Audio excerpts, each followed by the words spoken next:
Hey YouTube, what's going on? This is TCG Gamer back with another video. And in today's video, we're going to be going over the Week 1 NPL Battle versus Carney. I'll leave a link to his channel in the description once again, just like the team builder. But yeah, let's just get into this right away. As you can see, if you haven't seen my team builder, I'll also link that in the description. But we brought Weavile, Almamola, Golurk, Whimsicott, Mew, and Heracross. And if you want more details on the sets, you can go check out the team builder. But anyways, he brought Milotic, Jirachi, Conkeldurr, Zapdos, Heracross, and Mega Sceptile. Pretty much, this is what we expected, mostly. We figured that Mega Sceptile was going to come, as it does a lot of work to my team, outspeeding everything. Even with the Weavile, he has good checks to that, and even switches. No Umbreon was really good for the Weavile, potential sweep late game. Heracross, I kind of, from team preview, I kind of assumed it was Scarfed. It made the most sense for a Scarfed Pokemon, and then I was pretty sure the Jirachi would be a mixed or special set. And then Milotic, once again, that was kind of expected as well. And then Zapdos is there for defog support, I am assuming. So, and basically it's a nice bulky pivot versus my team. And no Landers was pretty good, meaning that Mega Heracross doesn't have many switch-ins on his team. Close Combat plus Rock Blast does a lot to his team. So anyways, let's just get into it. Let's just hit play, and I'll probably be pausing it from time to time just to explain things. So we lead off with our new as he leads off with his Heracross. So right here, I knew my outspeed. I knew I outsped this thing, but even with my 100 attack investment, I knew Zen Headbutt would not kill this thing. So I had to switch out, scouting for something like a Scarf, and I actually did go into my Almamola, I'm pretty sure here, just to see what kind of damage it's doing. And as you go, no, I did go into my Golurk, and right here he does 60, or he does 31%, leaving me at 69%. So right here, right off the bat, I could tell that this damage was Scarf damage, and which is very good, meaning my Almamola could switch into this thing pretty safely, which is nice. And right here, I just decided that I want to get at my rocks. I knew he would switch out, not wanting to take something like Fire Punch. As he goes into his Jirachi, which I kind of found to be a weird play, as I could have easily Fire Punched, and that would have done a lot of damage, but I don't know, maybe he was predicting something, like, I'm not sure what he was predicting there. But, yeah, so a good start for us. We already have our rocks, which helps with the Mega Sceptile, ensuring an Oko with our Whimsicott. So we go into our Mew here, kind of scouting this set.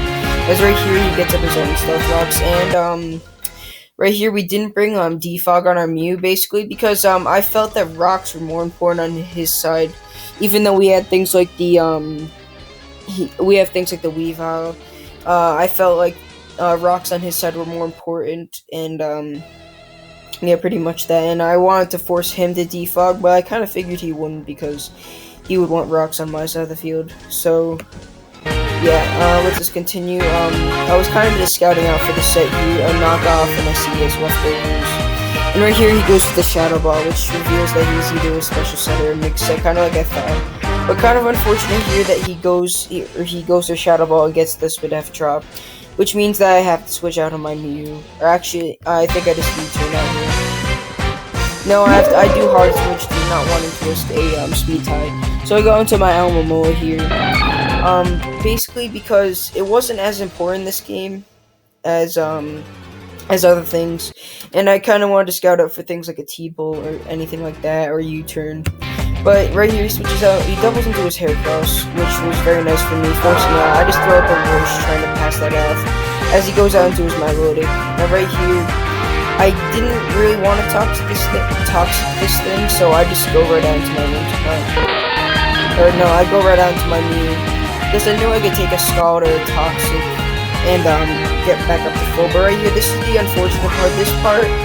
This is gonna come in, this is gonna affect the late game right here, that he lands the Toxic, and Synchronize comes out, and poisons the Milotic as well, which you guys would think would be nice, but later on in the game, you'll see how that matters.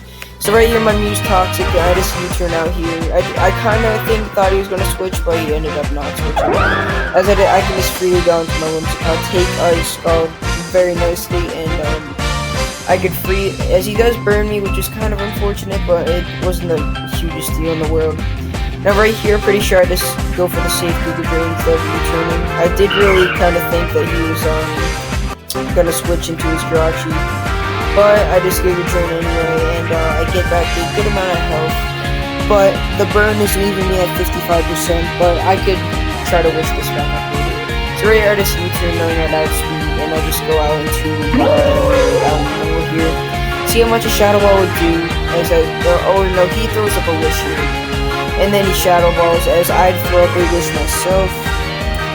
And right here, I'm pretty sure I'm going to try to pass this into the Mew again. Or no, I try to keep my Alma more healthy here, as it can pass more wishes later.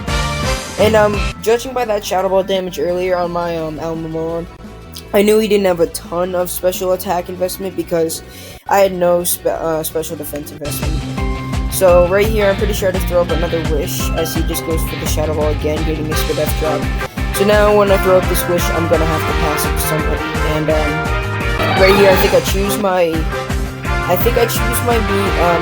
or my Golurk here. No, actually I didn't choose my Golurk. I did choose my Mew here to pass the wish on into. So right here, I'm pretty sure I just go right back into my Alma right here, because I knew he was scarfed and I could take any hit.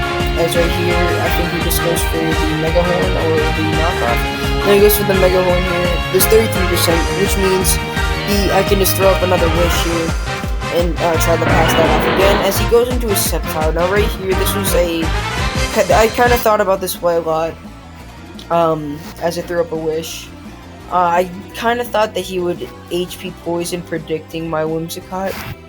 But I really didn't have another option, as I did want to keep this around, as it's nice for wish passing into my team. So I did this hard switch into my Whimsicott, hoping that he would not predict that for the HP Poison, which he does not here, as you can see, and he just goes for the Dragon Pulse here, and I'm immune to that, and right here I go back up to full HP, and I'm back on 80 equals the burn.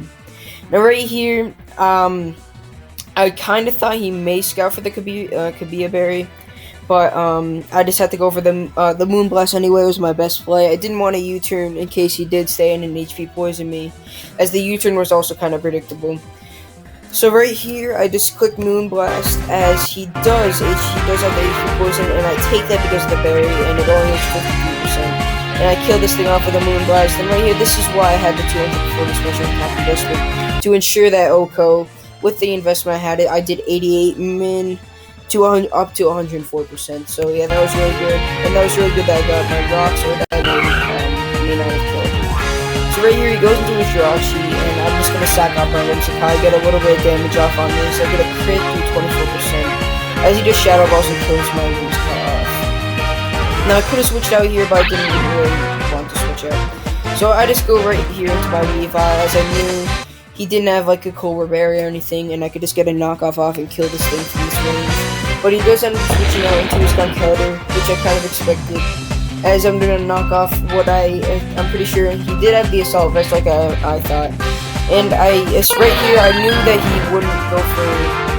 Actually, I knew he'd go for a knockoff pretty much. But I knew my Mew could take out, couldn't stay and risking a Mach Punch with my Weavile. And now I'm gonna safely roost up, avoiding any 2-hit KOs by the knockoff. So he goes into his Jirachi review as I roost up, and then next turn I'm pretty sure I'm gonna knock off, trying to kill off this Jirachi, as he's gonna throw a wish. Now I'm pretty sure he tries to pass this wish again. Or no, he Shadow Balls. As right here, if he stays in, it's gonna be a double down. If he switches out, he's gonna live. I kind of wish I went for the Zen Butt here, but I didn't, and I ended up going for the knockoff again, doing this 7% to his Conkeldurr. So my Mew's gonna go down to Toxic, which is unfortunate, but the Conkeldurr is pretty low at this point. So right, I go into my Golurk, And I'm pretty sure if he's like a normal assault vest concounter that an EQ will pick up the kill right here. So I just click off EQ as he sacks his Jirachi here. So Goldberg is a mon. I didn't expect to get a ton of kills, but right here it's getting his first kill of the season, which is very nice. And right here, I think he's going to it's not this thing. He just go out to his haircut here, and he's going to lob himself into Scarf knockoff, and I take that because I'm like Goldberg, and it's 36%. And right here, I just fire punch, and it does 47%. It kills it off. So Gorg now has 2 kills, and right here, this is where I think he makes a misplay. He goes into his counter instead of going out into his Zapdos and just killing me off with an air slash or an air cutter. He goes into this, which had a pretty good chance of dying to an EQ, and I knew he wasn't gonna outspeed me.